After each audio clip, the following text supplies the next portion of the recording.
In this video, I will show you how to order from Costco online for home delivery. So to get started, the first thing that you'll need to do is to go ahead and head over into Costco.com, their official website. You can also download their application. So from here, go ahead and look for an item that you want to buy. So you can go ahead and scroll down into the section and you'll find items that you can buy online on Costco, and then to be able to add that to your cart, you need to go ahead and click on that see details button. So click on that and then click on this add to cart button at the right side of your screen.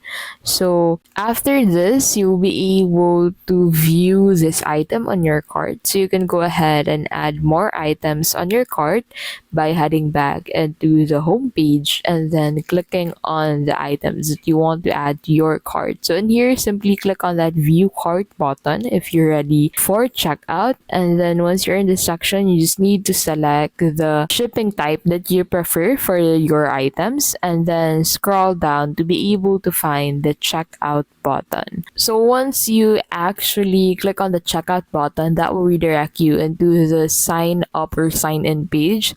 So you just need to sign in into your account, and then on your account, make sure that you enter your address, and that is where Costco will deliver the items that you've ordered online to. And that is how you can basically order from Costco online for home delivery.